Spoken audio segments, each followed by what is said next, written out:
Welcome. This is a Lunatic Outpost Internet radio production, an extension of the LOP forum, www.lunaticoutpost.com.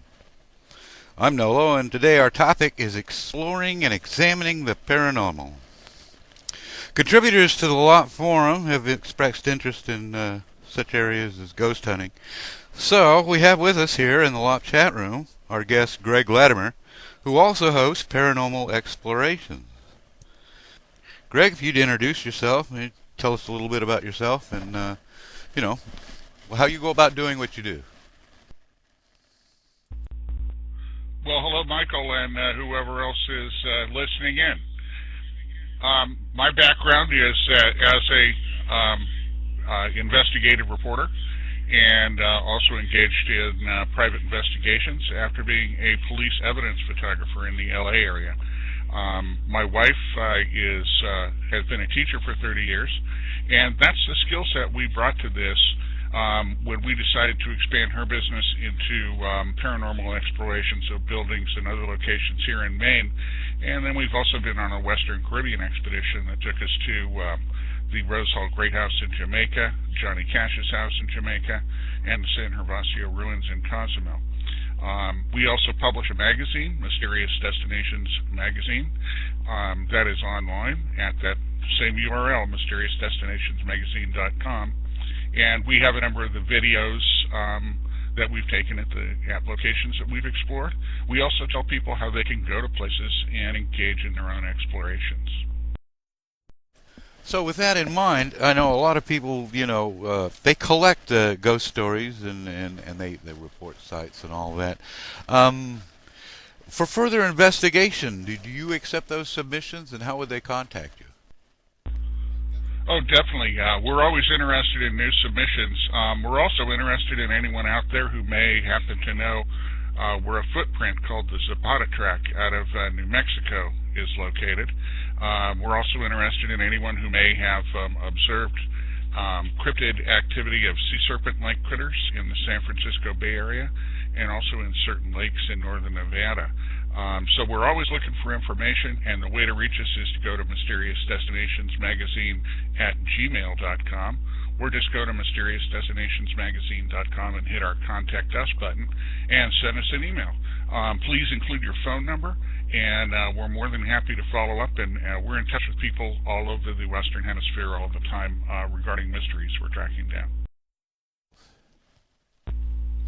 My first tip for people that want to go ghost hunting on their own is think twice, especially if you haven't had any previous exposure to areas with potential paranormal activities, that kind of thing. There are some folks out there who run various ghost hunting schools. I know the Atlantic Paranormal Society out here on the East Coast has schools. And I would suggest going by and doing a Ghost Hunters 101 class, that kind of thing, just so you can get some background as to what you might encounter. The other thing you need to be careful about is where you're going. You don't want to go to places where there might be malevolent entities or energies.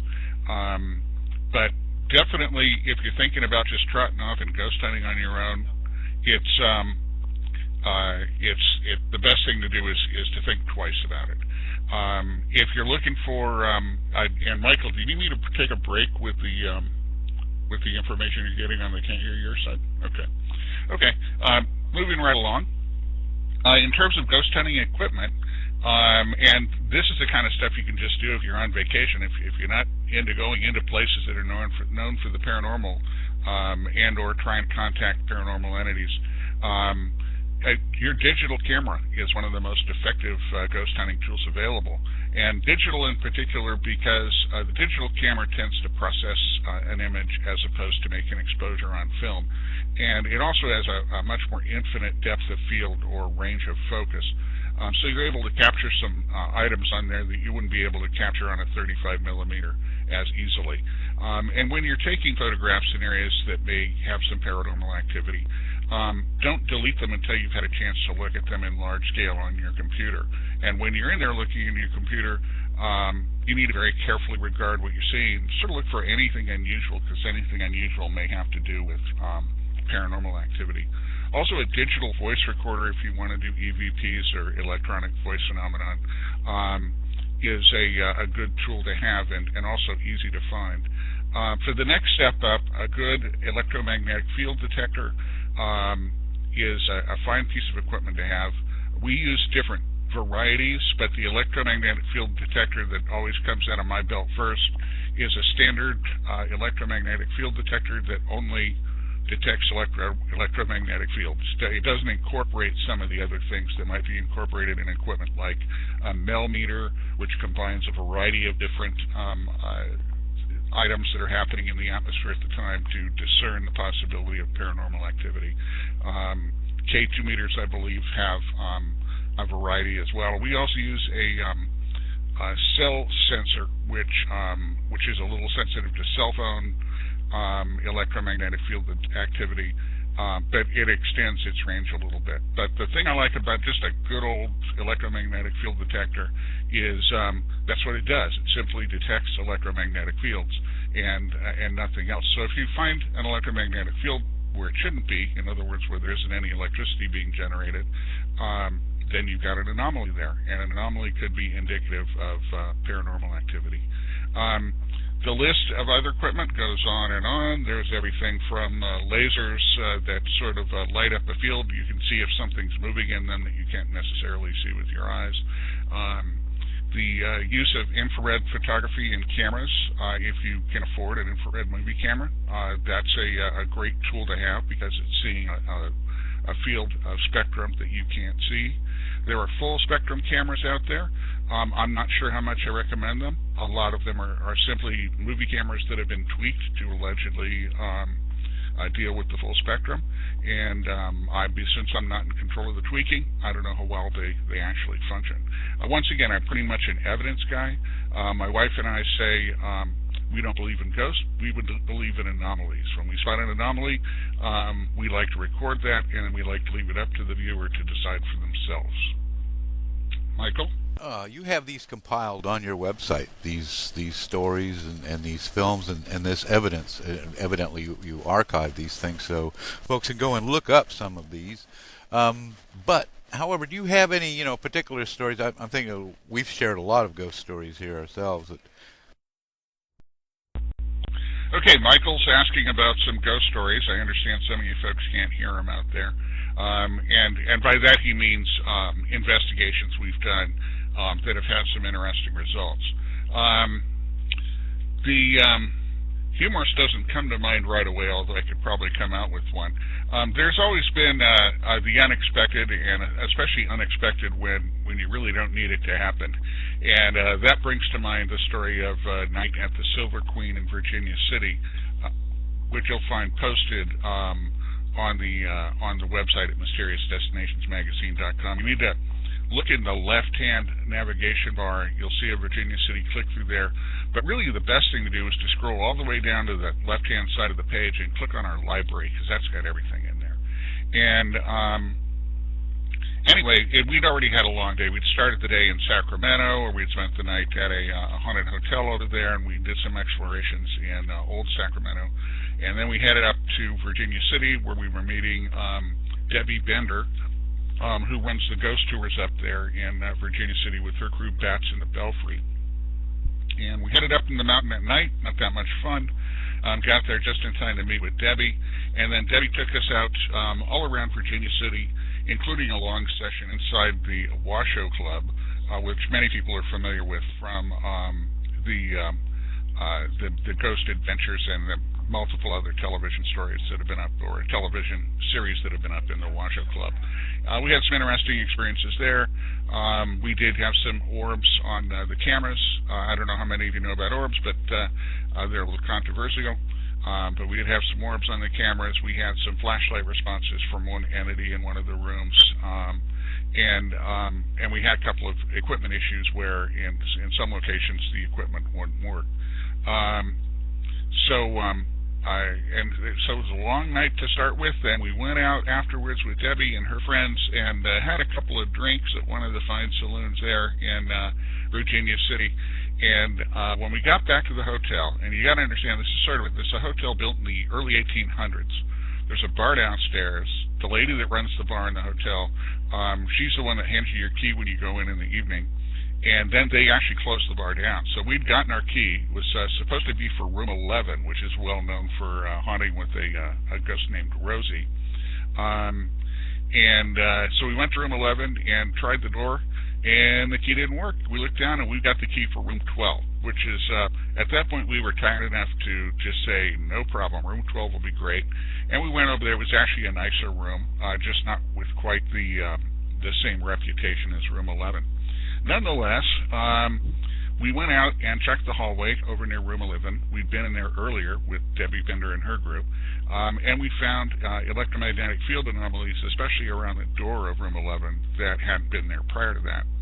And then pretty much ready to go to bed, and with Sally already asleep, I set up an electromagnetic field detector and a flashlight on a dresser in the room, and there weren't any electrical wires over there. All of the electrical wires in the hotel are, you can see them. They've had to put them up on the outside of the wall because the hotel's so old. And I started posing a few questions, and bang, the EMF detector started going off and was responsive to the questions being asked. And that continued for a while, and then I decided, okay, I've got it. I'm going to try and get some sleep.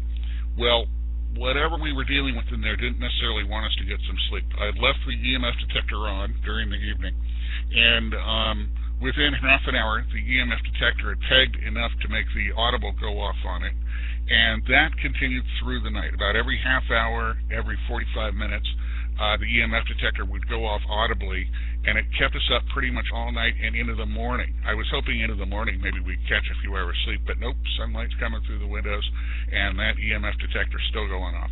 So there was something there that definitely wanted to let us know it was around, and it made for a very interesting night at the Silver Queen Hotel in Virginia City, where, by the way, Virginia City in general and the Silver Queen welcome people who are interested in learning more about the paranormal. And Debbie Bender's tours up there with Bat in the Belfry, or Bats in the Belfry, and we have a link to them on our website at Mysterious Destinations Magazine. They give you a good general overview of what's happening there. So for you folks that are thinking about going out and doing ghost hunting on your own, that's another idea, is to get with a crew like Debbie Bender's, and if you have some of your own equipment, bring it.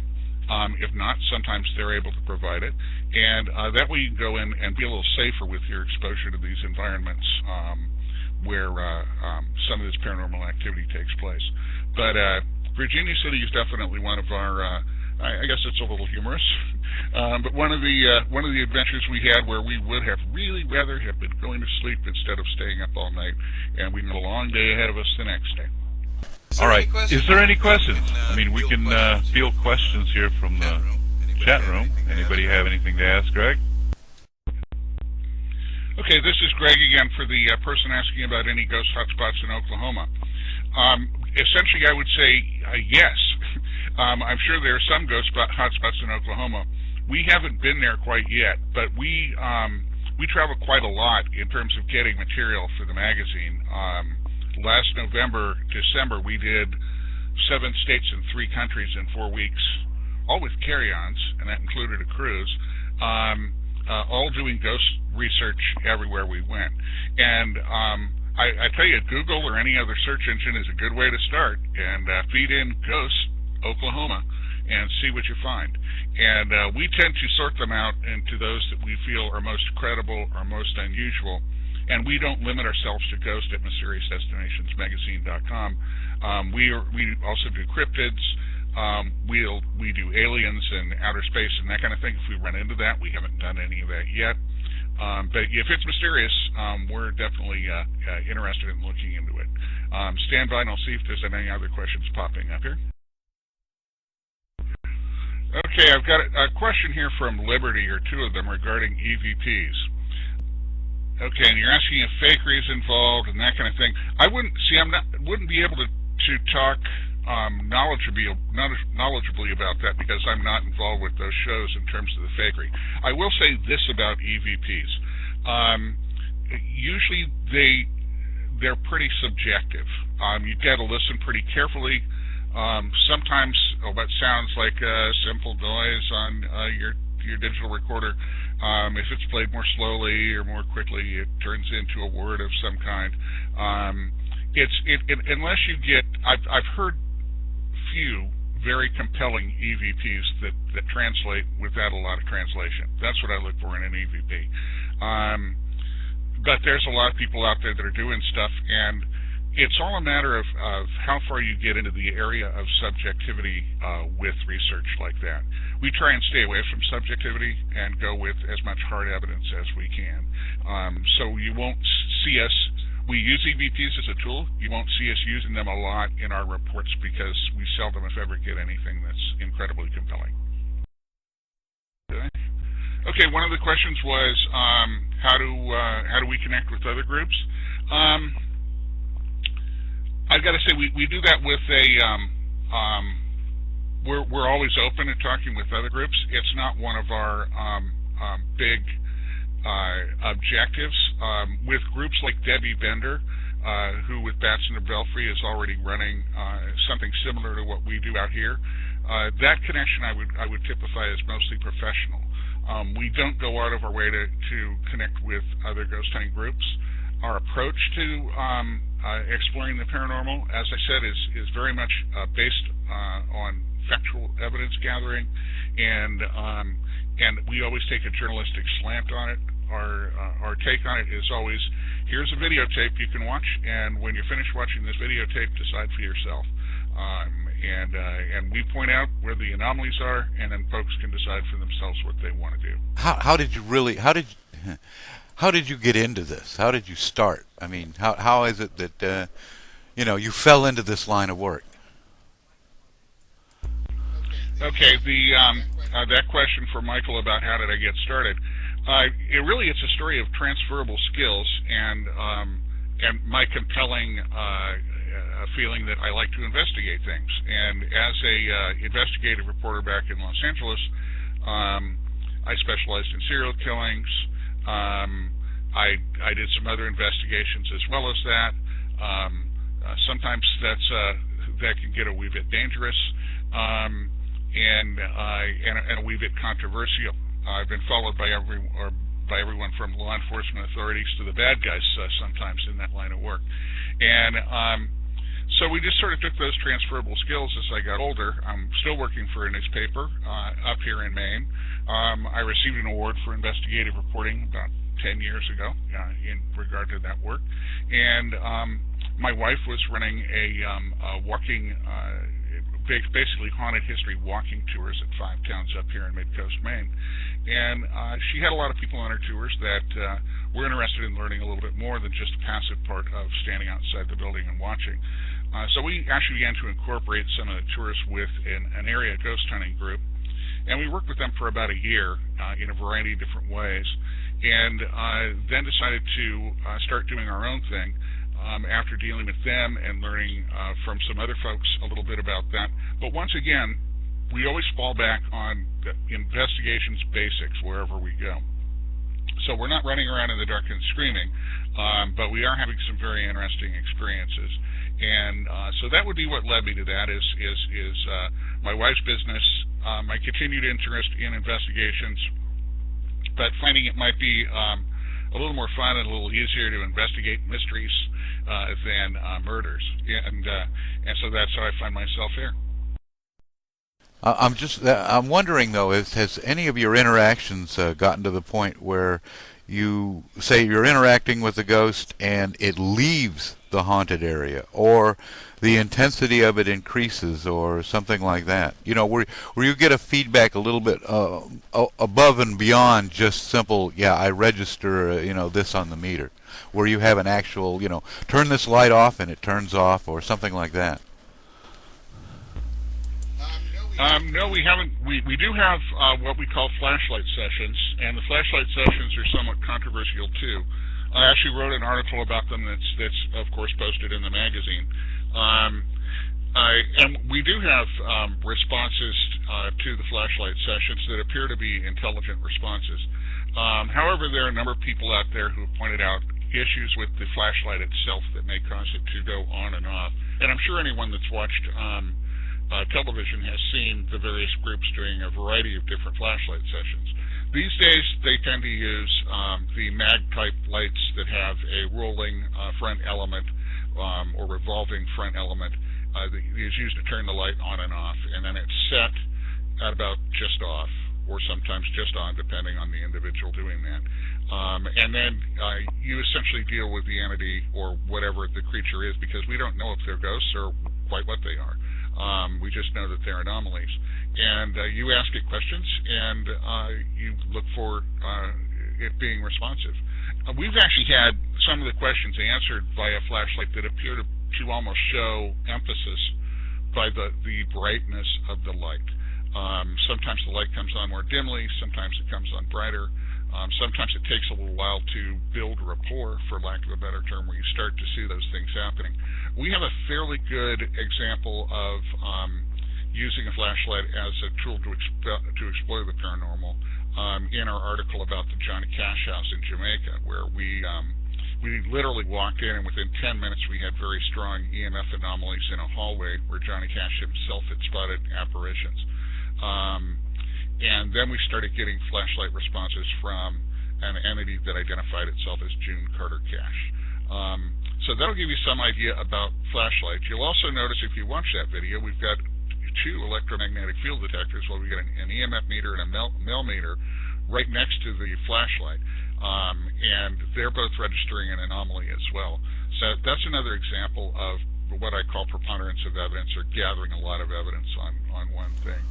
Well, so like experiments are repeatable. So generally, if you go to an area that's known to be haunted, you're pretty much assured of getting some sort of response. Have you found anything to the contrary, where someone says, "Oh boy, this place is really haunted," and you got nothing?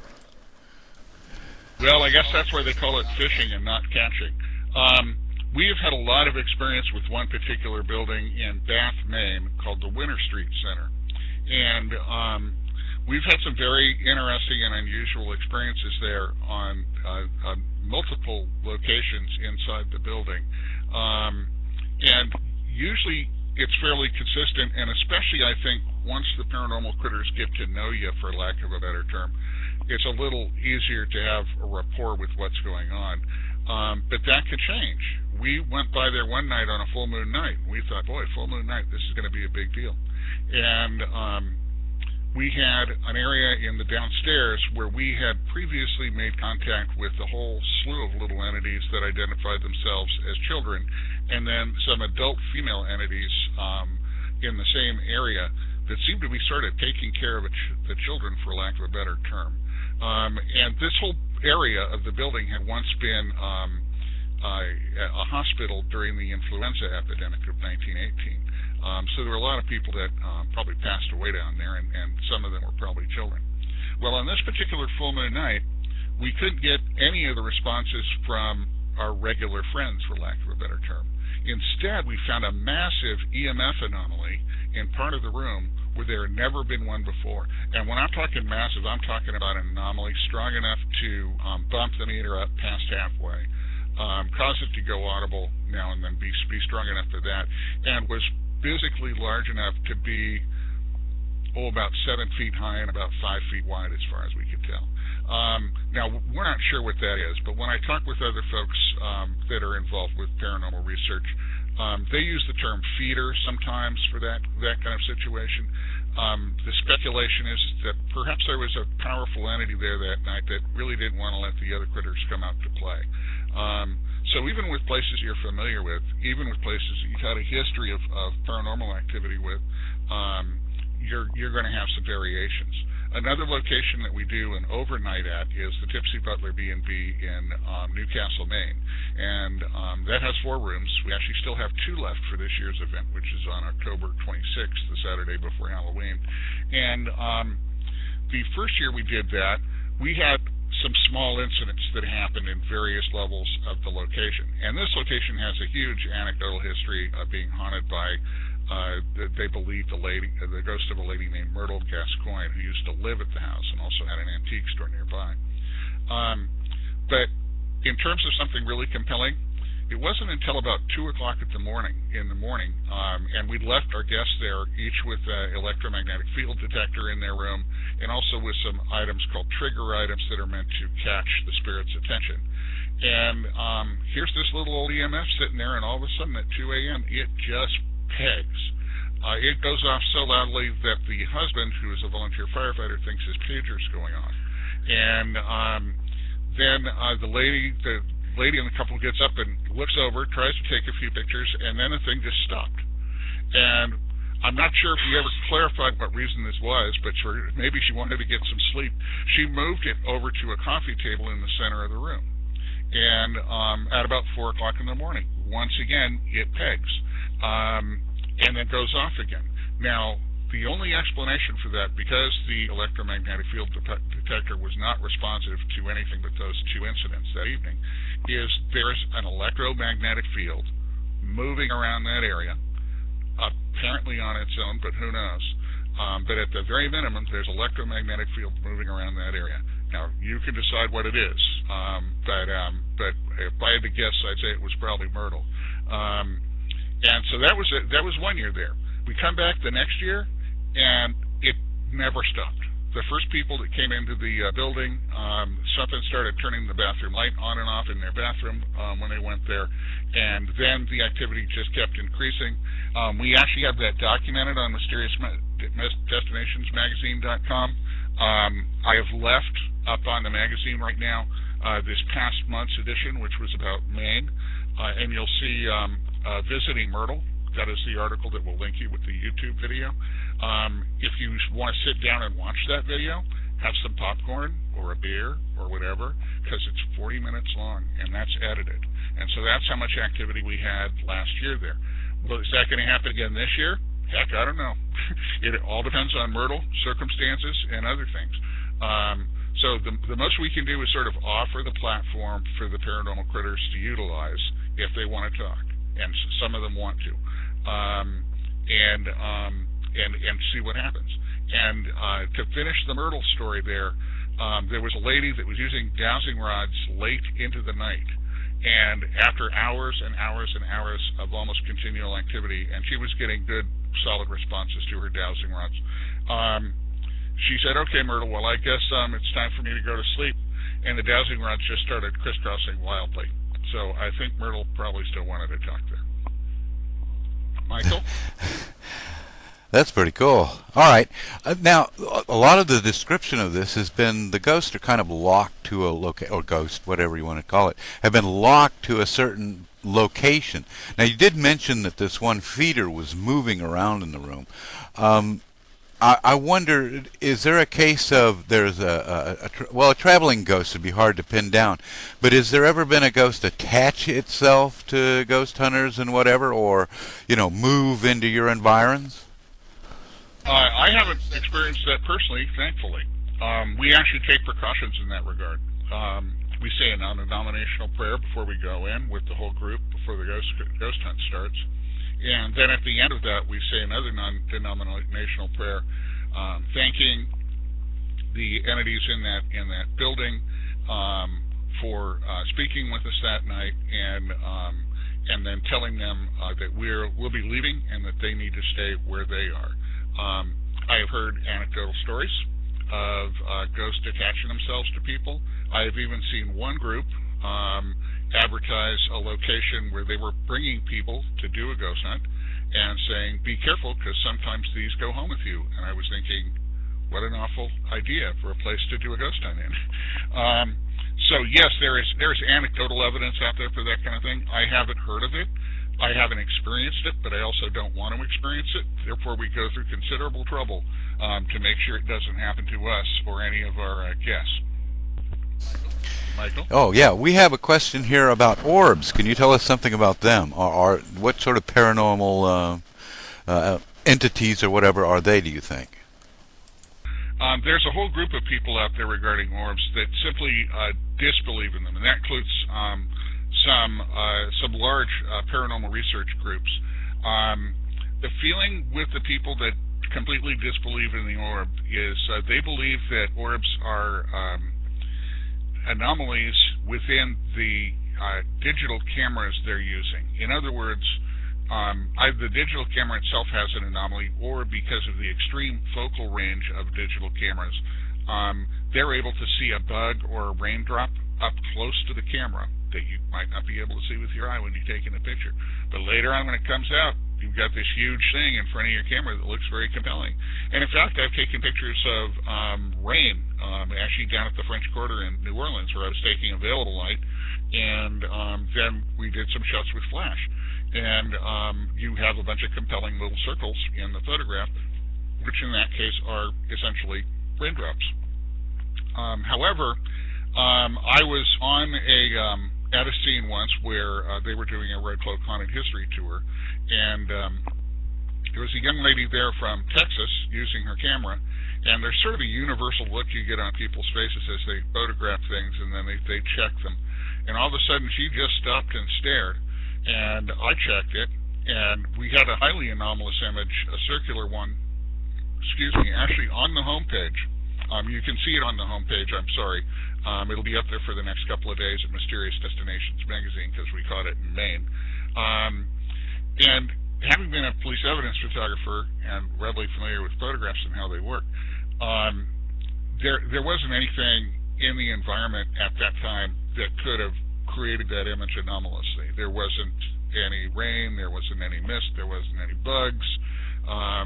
Chain of custody was pretty direct in that I was able to take the SD card out of that young lady's camera and transfer it directly over to my computer. So there wasn't any chance for anyone to enhance or adjust the photograph.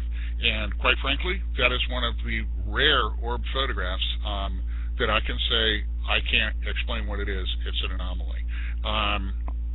Other people would have other opinions about that. I can also say during a confidential investigation, using infrared cameras, we observed two orb-type anomalies traverse across the hallway, slowly turning on and off, kind of like deep-sea creatures would. It was wintertime, there weren't any bugs or anything like that in this hallway. There was absolutely no way to explain those. And having seen so many of them in still photographs and eliminating 90% of the ones I see for a variety of reasons, to see these two moving along was a pretty interesting experience. And I can't explain why they were there. There's a lot of theories about them. Some people say that if you look closely, you can see human faces in orbs. I haven't been able to discern that. And some people feel that they're angel spirits or spirits of people that have passed. But I would warn people, especially with something like orbs, I wouldn't be too near about defining them. We don't have any idea what they are at all.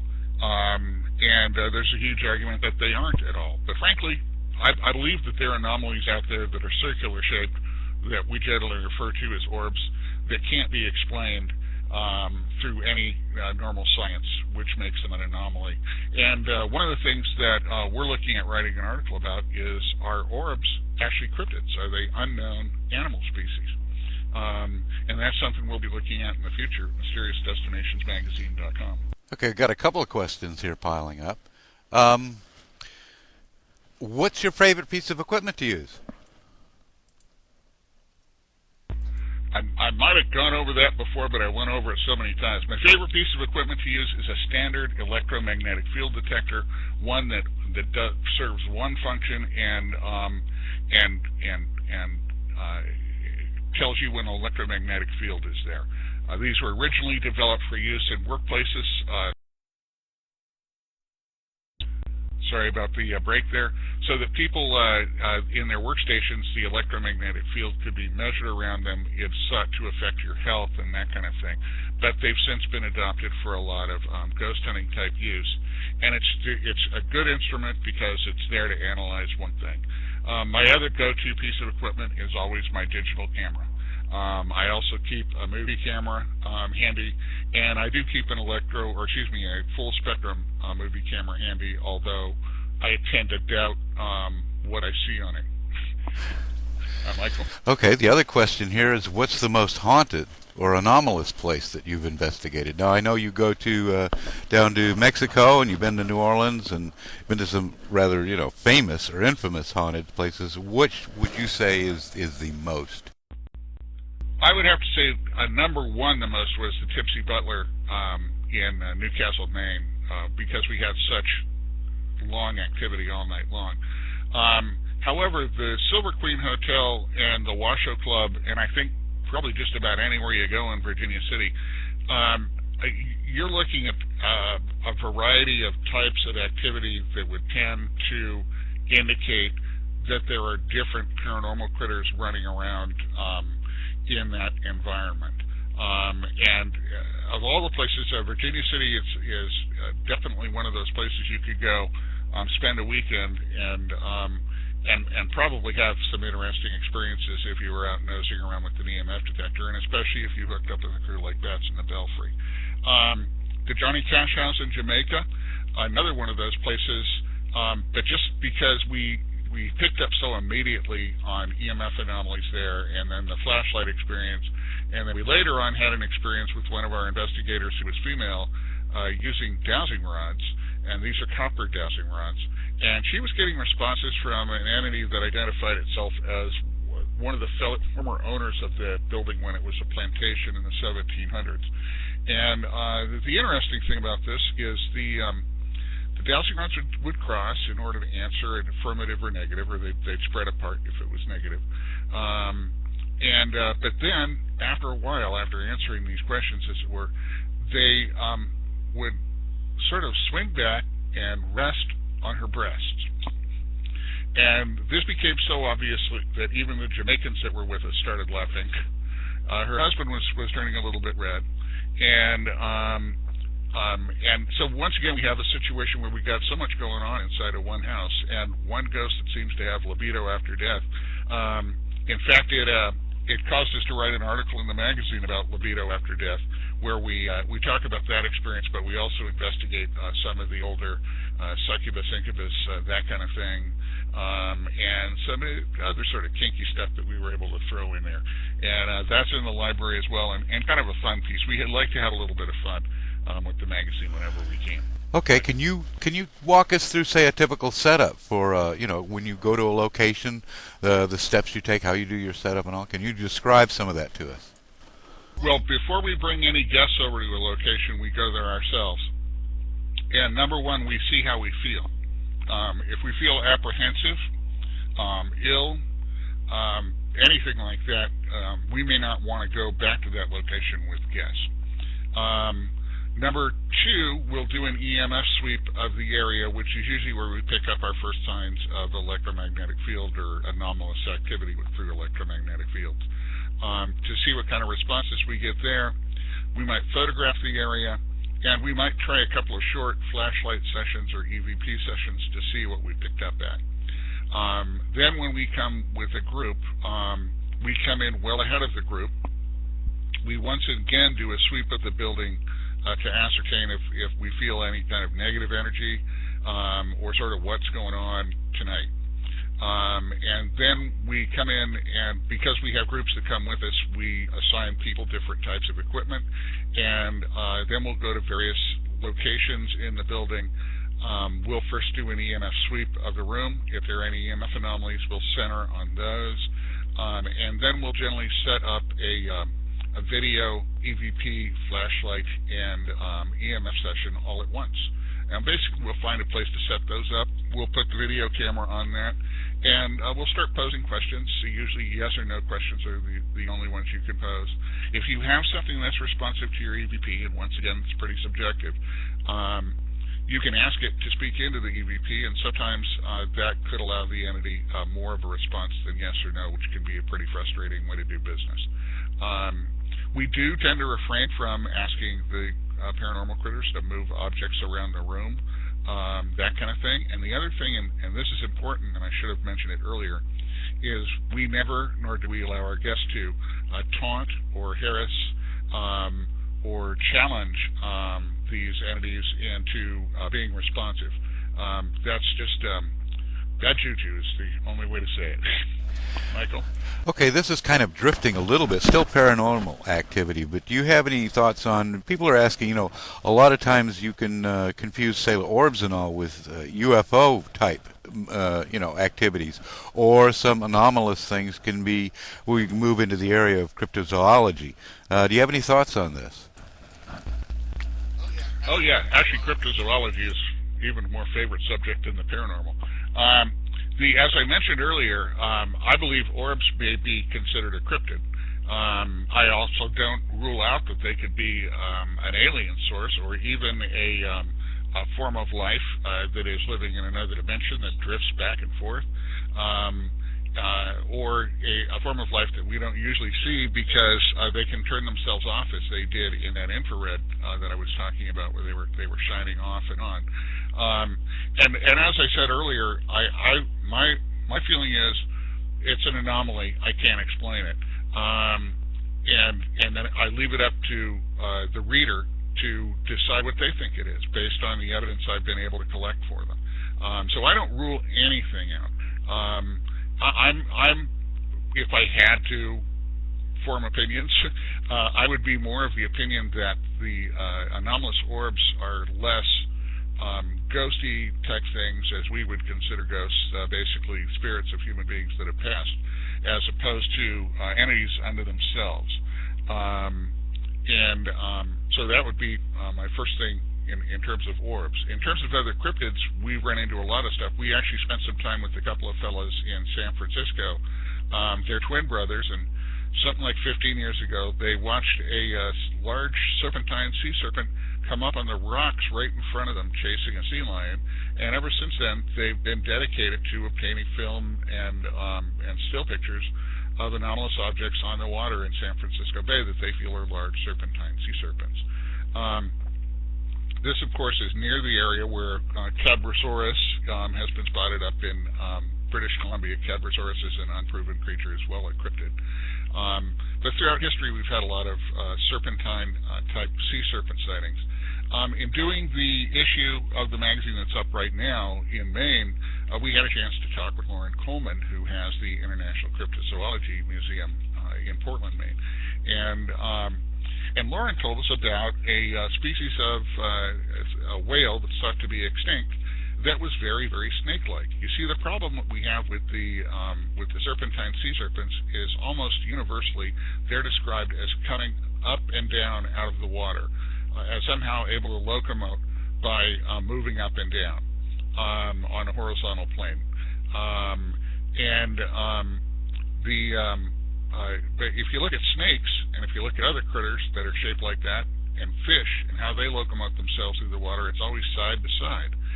So that was one of the things that never worked for people with the serpents. Now, the brothers we talked to described some large spiny rayed fins on the underside of the critter they were looking at in San Francisco, which is sort of corroborated by a group of botanists, British botanists in the early 1900s that watched something similar off the coast of Brazil. And they described and actually sketched these large spiny rayed fins. Lauren's theory, and I think it holds a lot of credence, is these large cetaceans, which were actually first thought to be reptiles. So as reptiles, they're known as Basilosauruses. As cetaceans, they're known as Zeuglodons.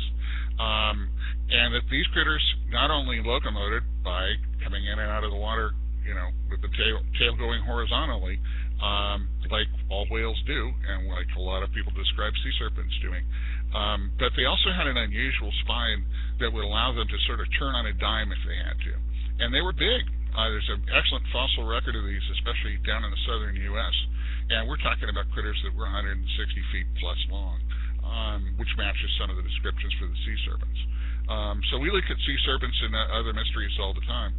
One of the reasons I asked about the so-called Zapata track in New Mexico is ostensibly what we have there, according to various published reports, is we have a human footprint in era from, I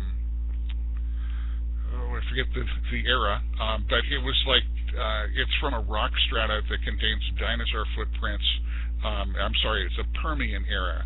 It contains dinosaur footprints as well as this naked human footprint, and I think that there were other footprints in the track as well. But where these footprints are located now is pretty unclear, and I'm one of those guys that sort of wants to see it for myself. But these footprints obviously would have existed tens of thousands of years before man was on the fossil record. And there are various other footprints that have come up throughout the world, and we've looked at another one in Carson City, Nevada, that we photographed forensically. That one, not very compelling, but this New Mexico one, because it's so convincingly a naked human footprint, really makes you wonder. Now, kind of as a funny aside, one of the explanations for the naked human footprint showing up in times before humans around that's out there is time travel. So a lot of people speculate that if time travel ever exists, then it always existed. And so a lot of the footprints they find out there seem to have shoes. This one, of course, doesn't. So the question comes, if the human being was there as a result of time travel, are you able to bring your clothes with you when you time travel? And in thinking about that, I thought, in my younger years, how much more interesting Star Trek would have been if they couldn't beam down with their clothes on. Kind of like, Scotty, beam me up and have my robe waiting. Okay, we've got a couple questions here from Liberty regarding time of day and weather conditions. Time of day, generally speaking, things tend to get spookier at night, and in the quiet hours, you're able to sort of sort out the chatter of the day, as it were, and so it's easier to discern things that are going on. Although we've had experiences in broad daylight, such at Johnny Cash's house. And in terms of weather conditions, I would say the milder the weather, the better, because that helps you sort out electromagnetic field anomalies and things like that. Obviously, a rainy night filled with thunder and lightning and all that kind of thing makes for a great atmosphere, but not so much for your electromagnetic fields. Okay, and another question here of whether we've had a psychic medium or a priest. No, we haven't. I did a walk in Freeport with a psychic and found it very interesting. It's not something we've ruled out. Once again, it's a fairly subjective way of gathering evidence, and we generally try to stay away from that. No, we haven't had any priests, but we do work with a group from Massachusetts that does work closely with the Catholic Church down there. I'm not sure if we'd be able to get any priests to go along with us on this kind of thing.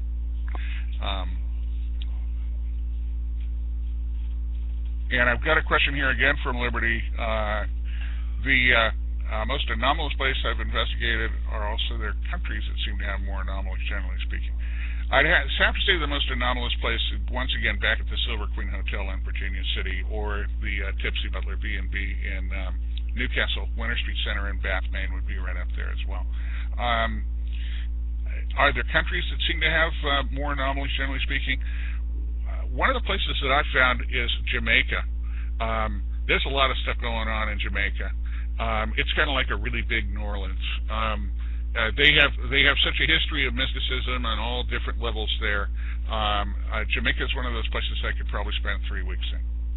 Okay, we'd like to try and open this up to the floor. Does anybody, if you want to mic up and ask him here direct, you're welcome to, or type him out here on the forum. We'll be glad to take him. Okay, so talking cryptozoology again for a moment. You haven't mentioned Bigfoot. Have you had any stories about that, or encounters or hunting of that? Well, actually, on our last research expedition in 2012, we did work on a story we're kind of called Bigfoot Highway.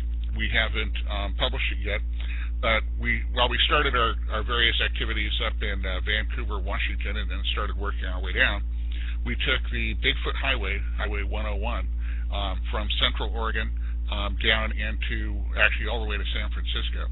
And we used the Bigfoot Reporting Organization, or BFRO.com.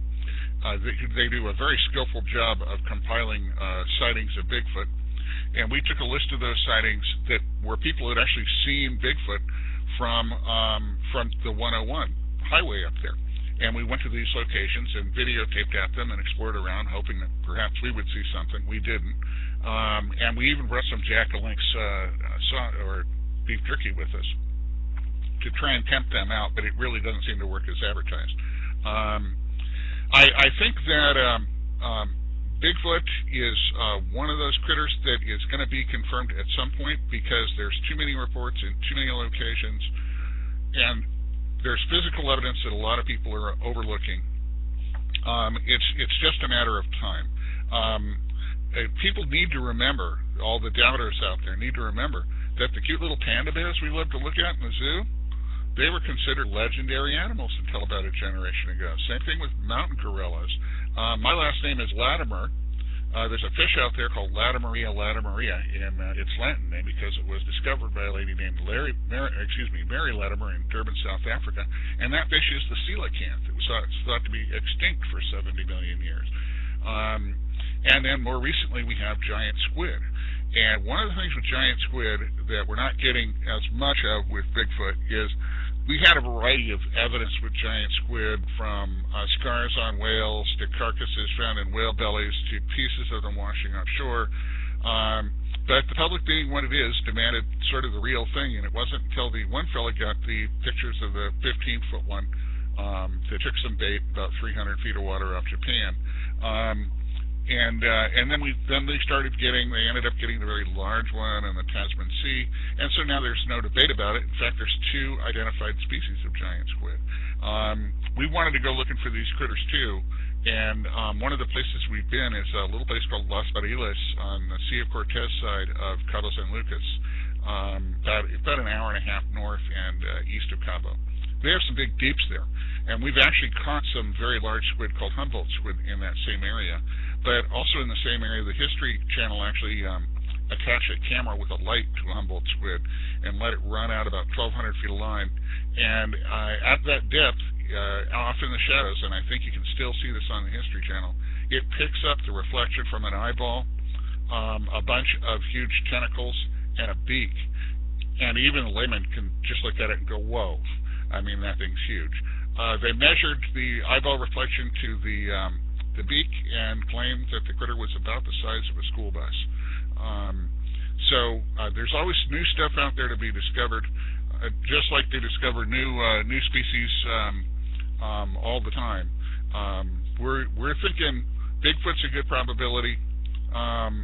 We're thinking that Cadbrosaurus or a sea critter like that is a good probability.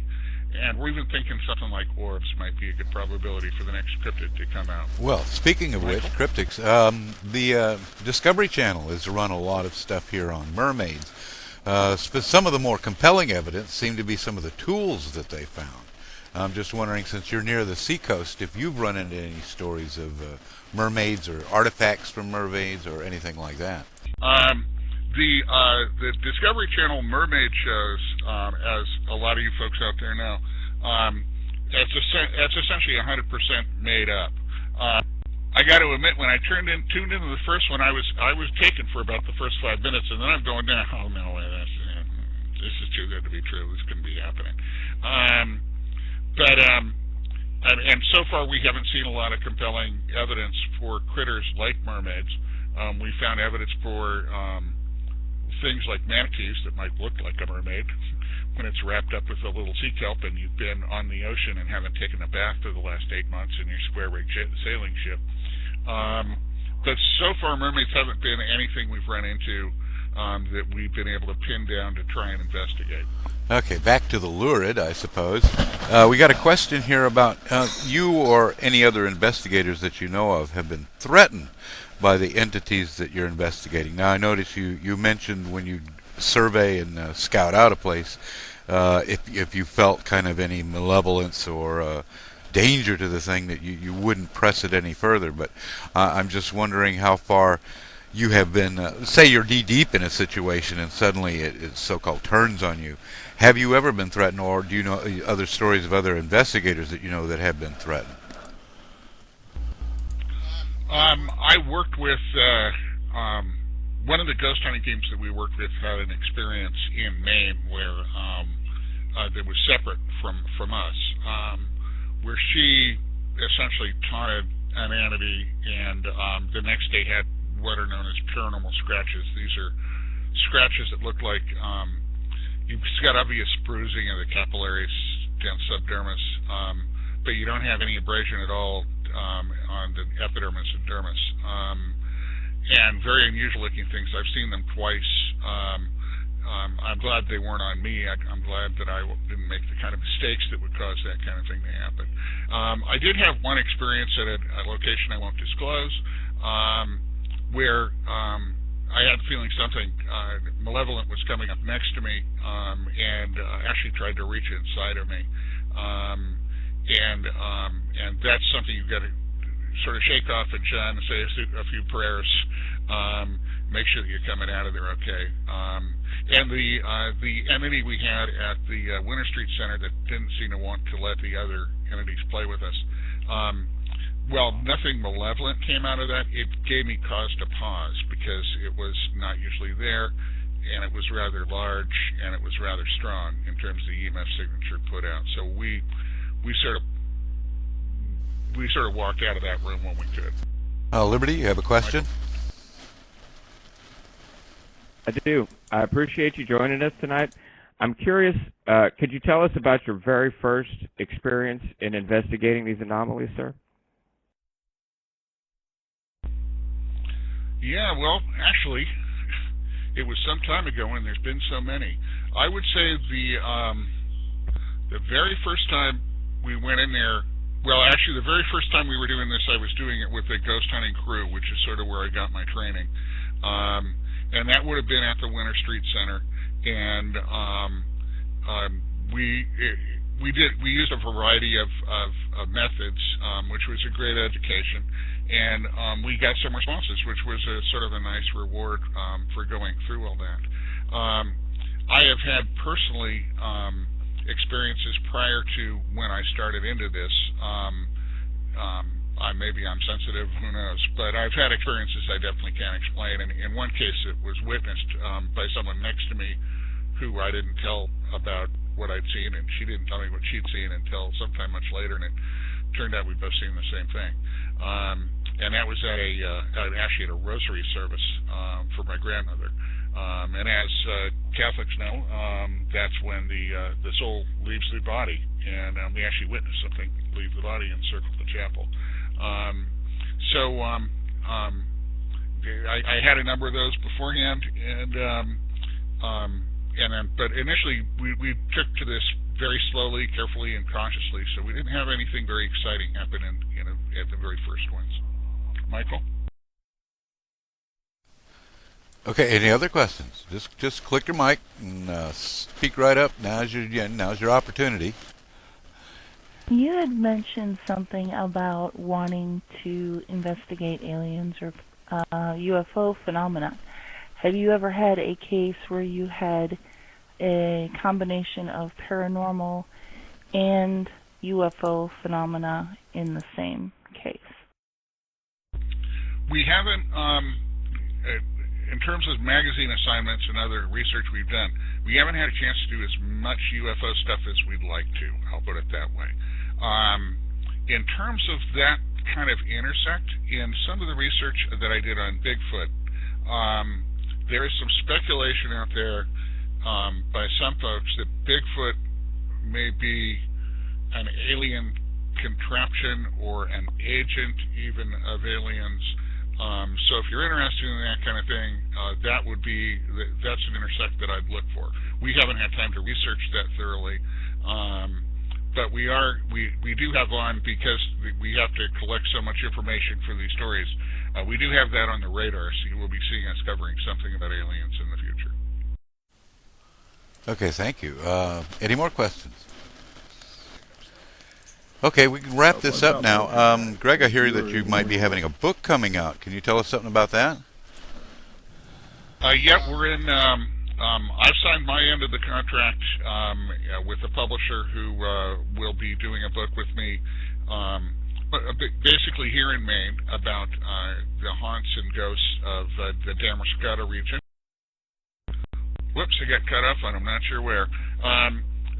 we'll be doing a book about the Damerscott region in final negotiation with the publisher. And that'll be about haunts and mysteries here in the Damerscott region of Maine, of which there are many.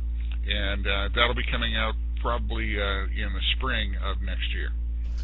Michael? Okay, Greg, thank you for your time and answering our questions. And wow, really some neat stuff here. Once again, your site is www.mysterydestinations. Sure. Okay, we'll try that one more time. You don't need to do the www. It's just mysteriousdestinationsmagazine.com. And if you enter Mysterious Destinations in Google, it'll probably pop up. We also have a Mysterious Destinations website that's for our tours. That's different than the magazine.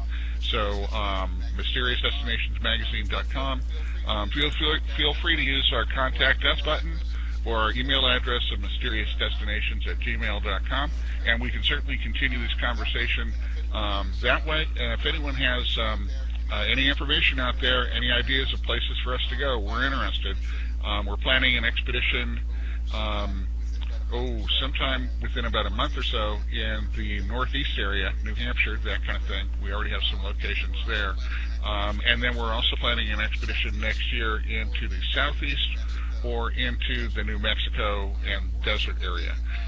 We're also looking for places in the Bahamas, Bermuda, and any Caribbean islands where if you've had any experience, let us know. It gives us a good reason to hop on a cruise ship and head down there.